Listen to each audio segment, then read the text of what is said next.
Basic. Boleh katanya. Okay. Okay, whenever you're ready, Sur.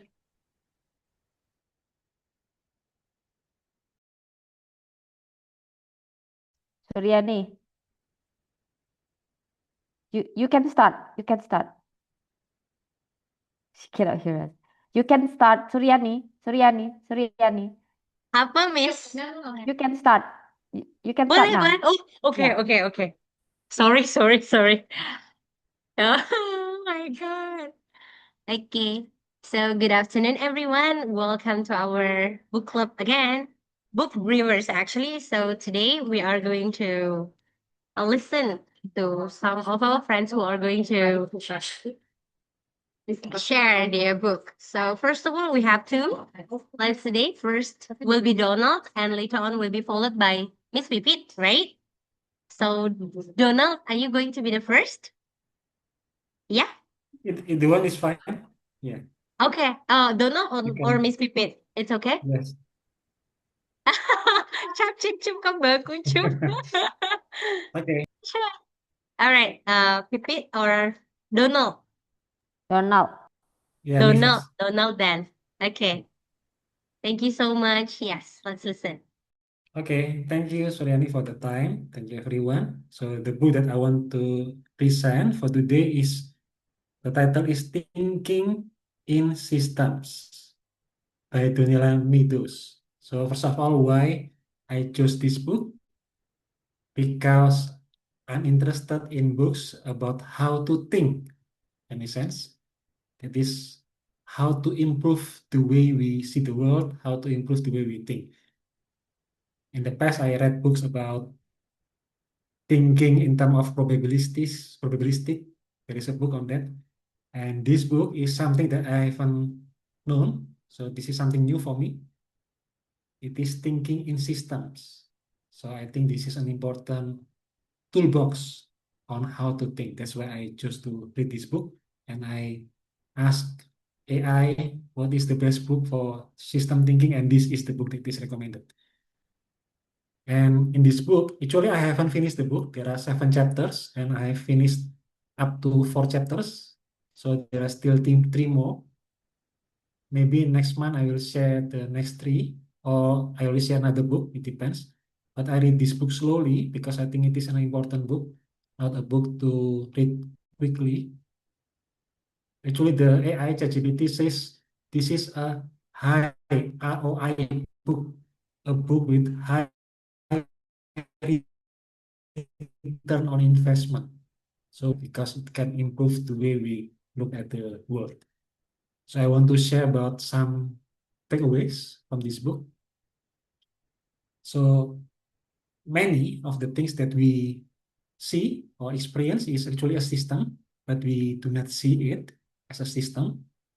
And therefore we could have wrong prediction. Maybe a recent example is the war in the Middle East. It is a system. I didn't see it that way, but because I'm reading this book, I see it that way. It is a system. There are several elements. So in a system, you have elements. There are elements, and then there are interconnections between the elements, and then there is the function for the system. There are 3 parts of a system. First, the elements, and then the interconnection, and then the function or purpose. And the easiest part to see is the elements. You can look at the elements like the players or the actors, and then the interconnection between them. The interconnection can be in the form of information flow or decision making. This is interconnection, and the purpose is the entire system's function. So maybe I will just give an example that I just think about democracy. Democracy is quite recent actually in history, and it is a system compared to previous systems like monarchy and feudalism. Actually, democracy is quite advanced as a system to make sure that there are good leaders for a state in a sense. So previously with monarchy, even if you have a good king, over and over again, I think I shared a book in the past about this. Again and again, after a good king reigns, the problem is with the successor. So the successor is incompetent, or there is infighting between the sons of this king. And democracy is a system actually that tries to overcome these limitations. You have elements in the democracy. The three big ones are the executive and legislative, and then the judicial system.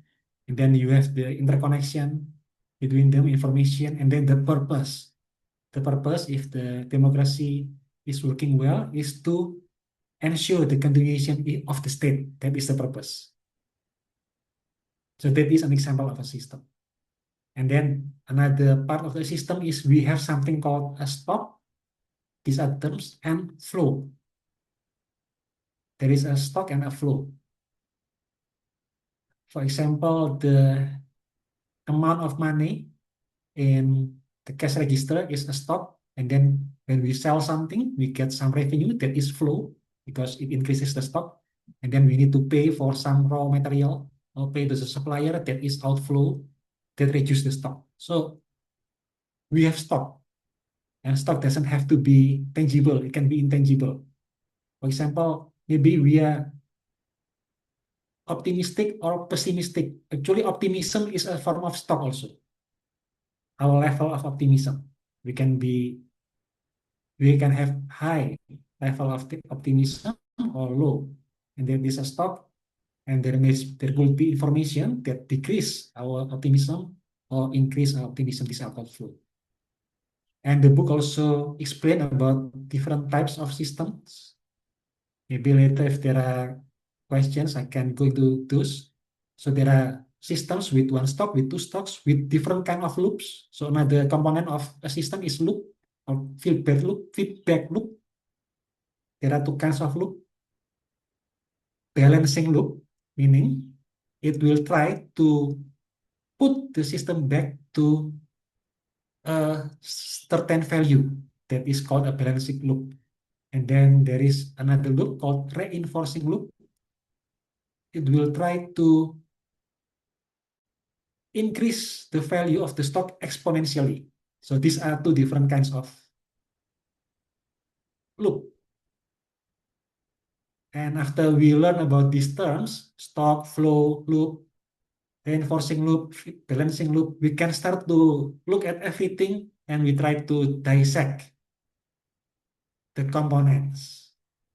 So for example, reinvesting in an economy is a reinforcing loop. And then there is depreciation. When the factory is depreciated, the value of the machine, that is a balancing loop. So in short, from this book, I learned about how to see the world as a system. And I think it is very helpful. I'm still a beginner in this. But just about everything can be broken down into elements and the interconnections and the purpose. And we can learn how this works. Different loop, there is also delay in the system. With all of this, we can recognize the behavior of the system. Yeah, that's what I get from the book, the key takeaways. Maybe questions?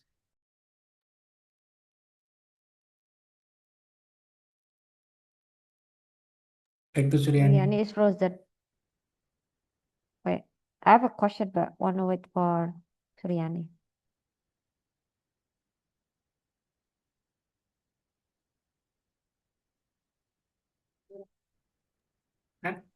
I'm done, Suryani.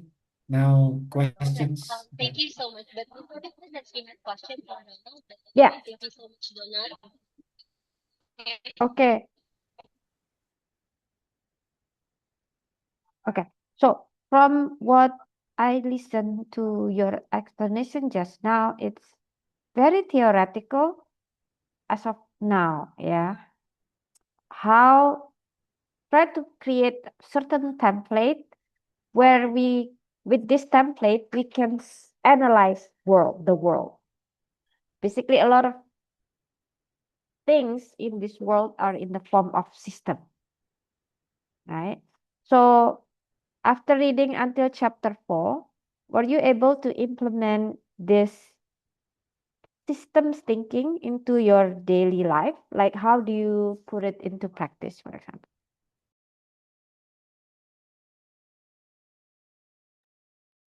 Not yet, because I'm still learning. This is a different way of thinking.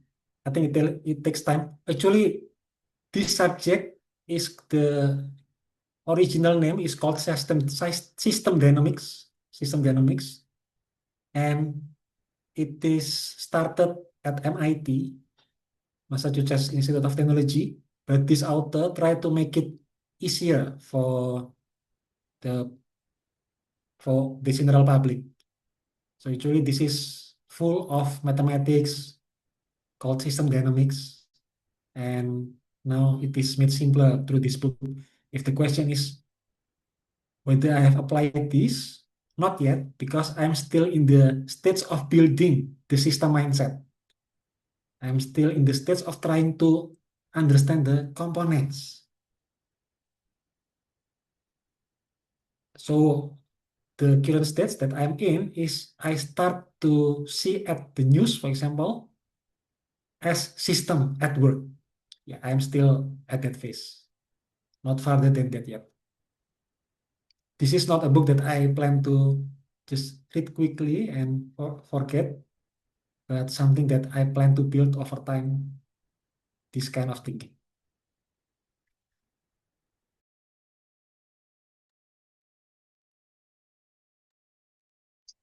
Thank you so much, Donald. So, for me, I think this, what is the biggest takeaway that you can share with us from the book? I cannot hear you very clearly, Oh, Riani, but if I'm not mistaken, what is the key takeaway that you can share with us, yeah, right? yes, Yeah, yes, yes, yes. yeah. Okay, so the key takeaway is there are so many things around us and inside us that is actually a system. And if we can see with a system mindset or system lens, we can have a better way to make decisions. So there are so many surprises. I will just give a recent example. Currently, there is this war in the Middle East, and I do not want to go into the politics of it, but it seems that the US is surprised that the strait is taken hold by Iran. Actually, if you have system thinking, it is not a surprise. You should have seen it before, because this is one part of the elements. So from a system mindset, this is a system failure because you do not see the system. You see some parts, but there are some parts that we are missing. You miss the interconnection and the function. So in short, system thinking can help us anticipate unpleasant surprises and make better decision upfront. Thank you so much, Donald. So I think we're done. Miss, you know who is asking here?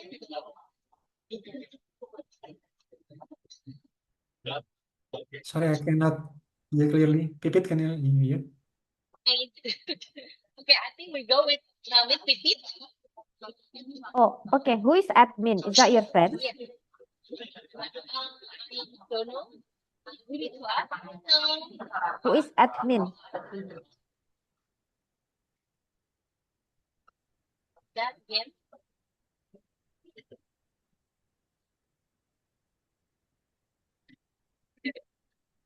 Oh, Okay, Aristo.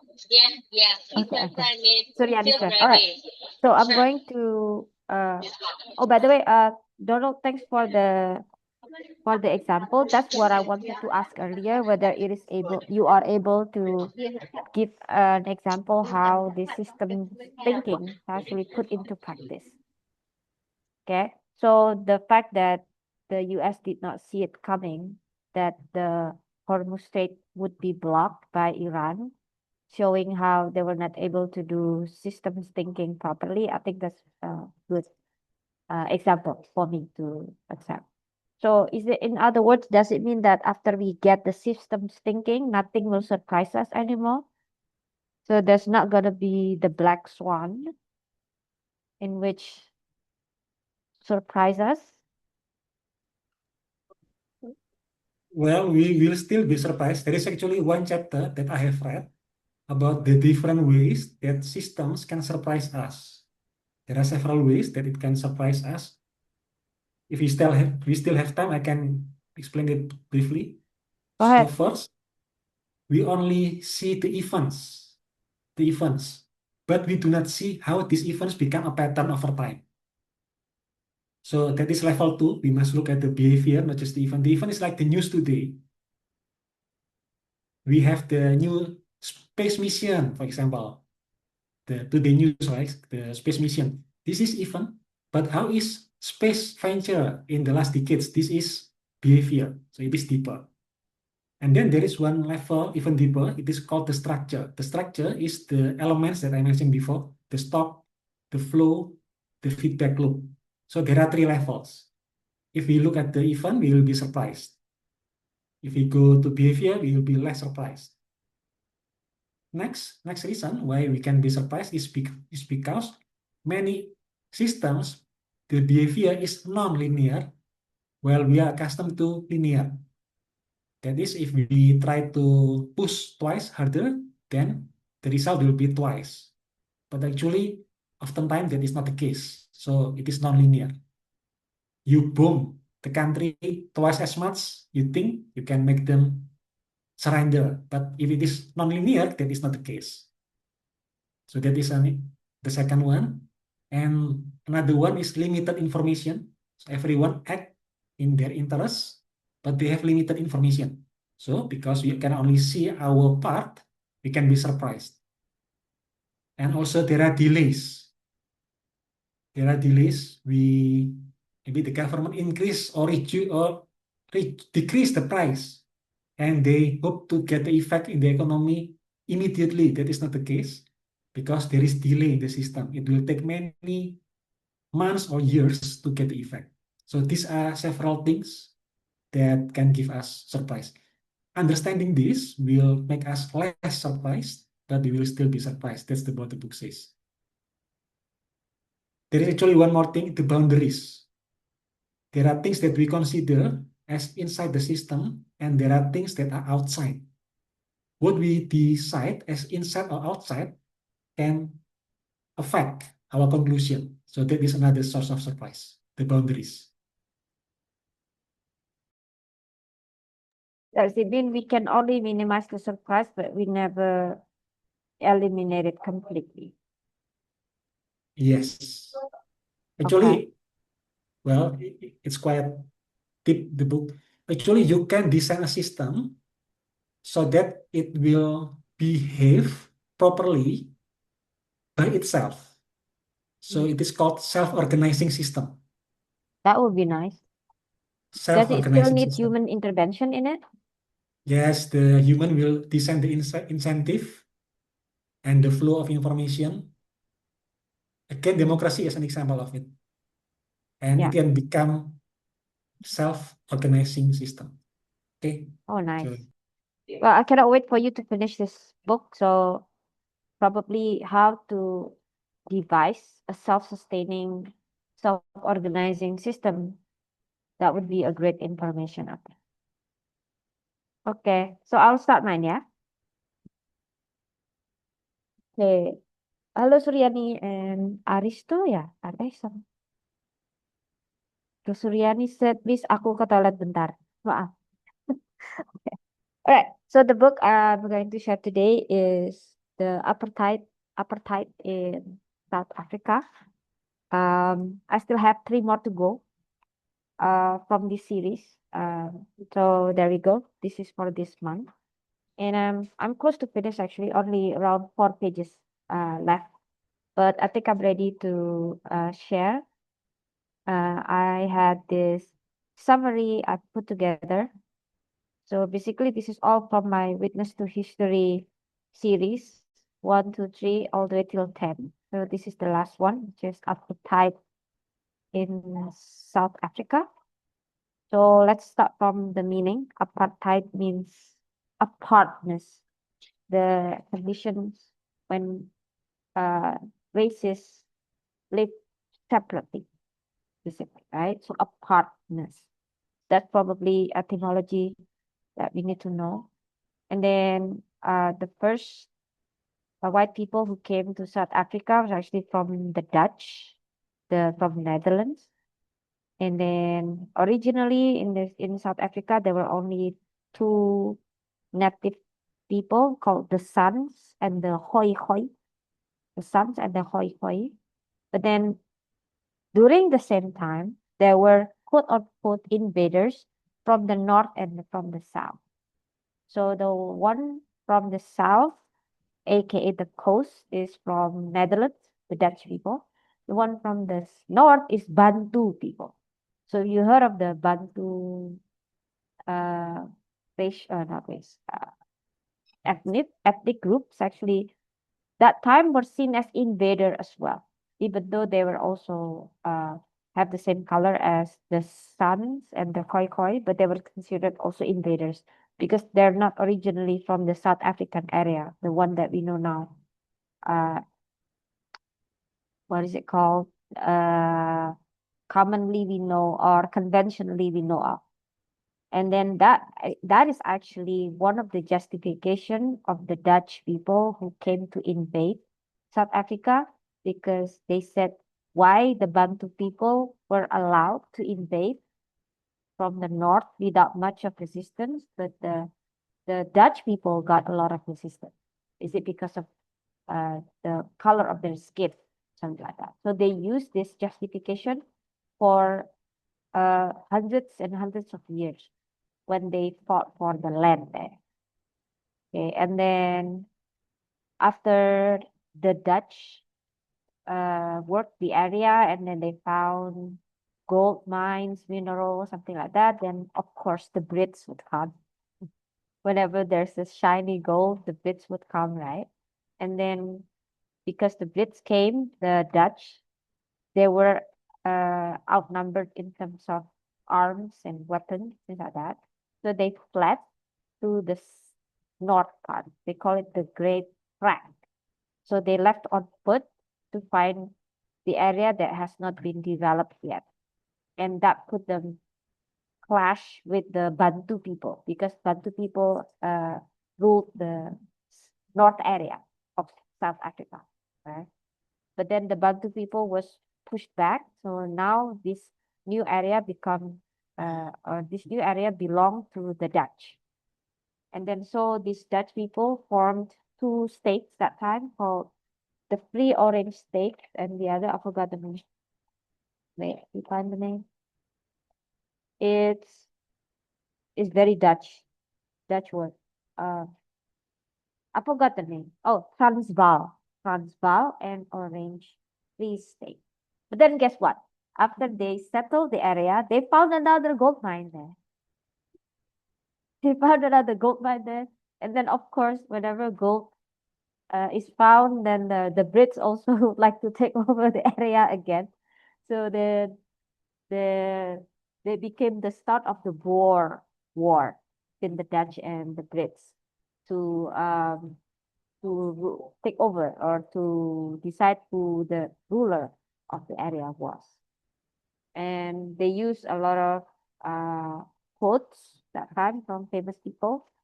And that time, one of them is from Winston Churchill. That time, he was still the undersecretary for the colonies.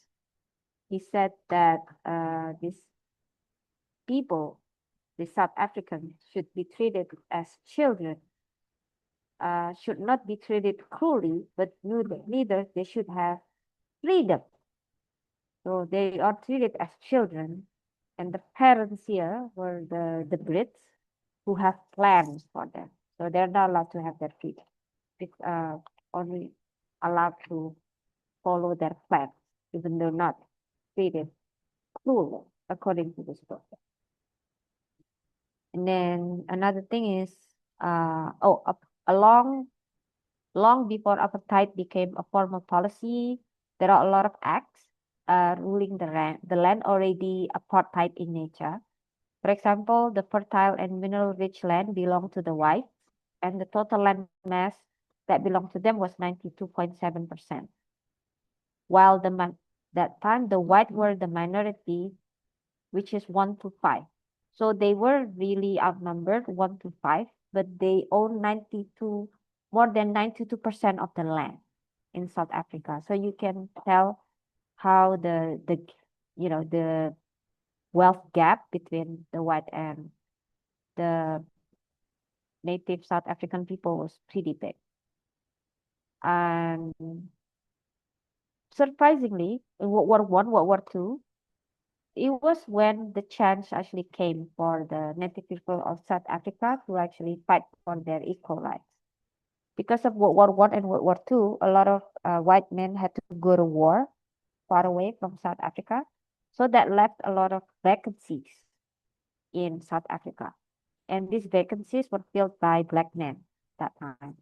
And because of they got the wage from these vacancies, so that somehow empowered them and made them able to organize and then fight for their rights, basically.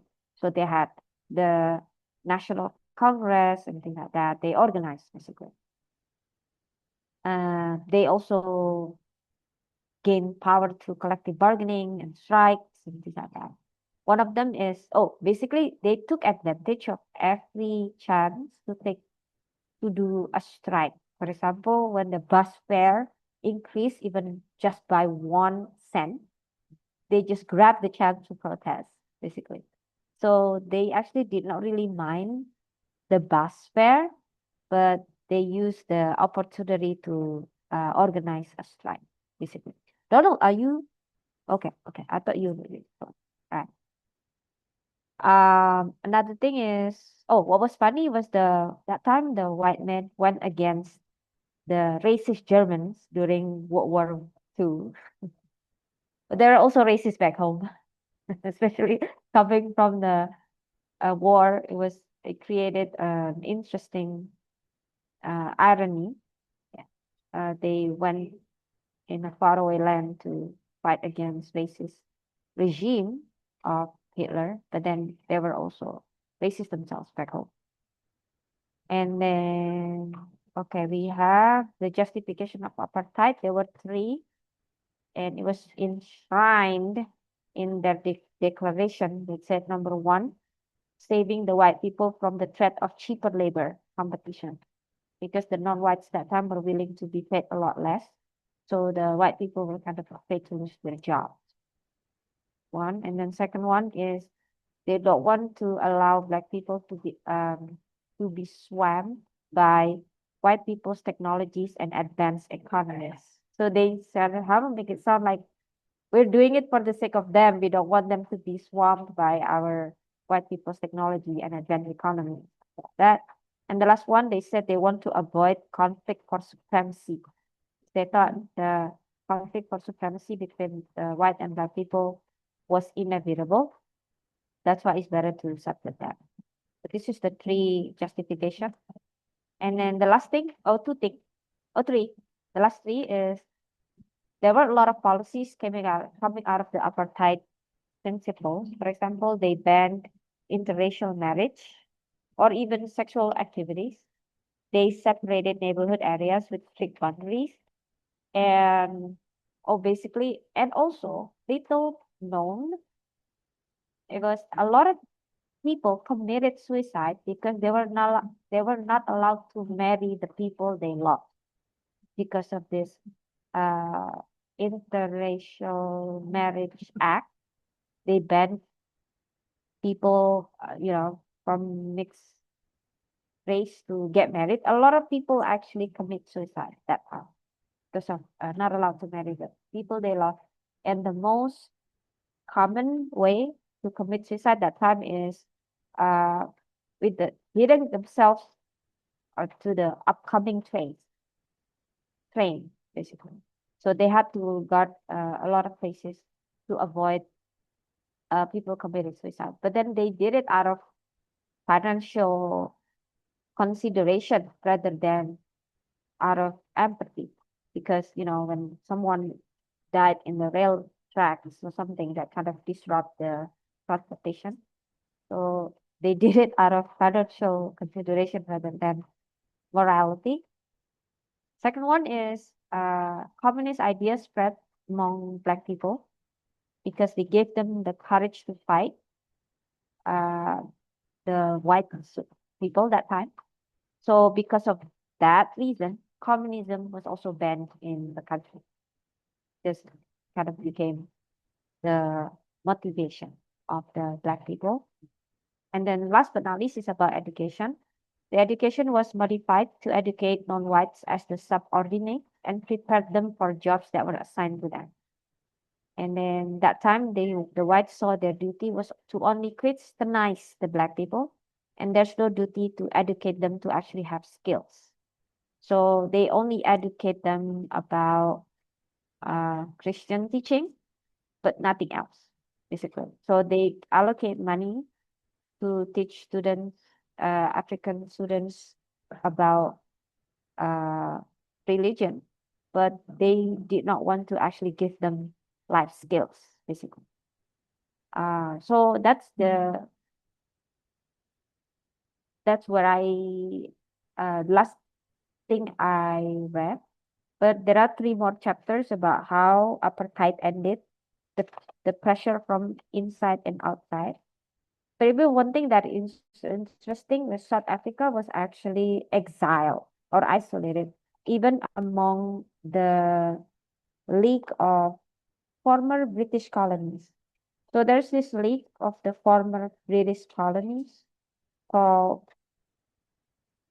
the name again. Oh yeah, the British Commonwealth, right? The British Commonwealth is the former British colonies, right? They unite and they pressure South Africa to end the apartheid, and they even threatened to expel South Africa from the organization because of it. Okay. And then, but yeah, I haven't read the outcome of it. Obviously, we know the outcome. 1991, apartheid ended. But then how it led to that outcome, I haven't read that part. Okay, that's what I have read so far. Any question?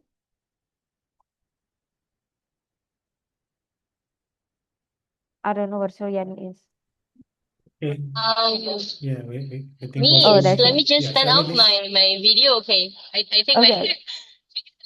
still outside, so my internet connection is very bad. So thank you, Miss, for sharing. Donald, do you have any question for Miss Pipi?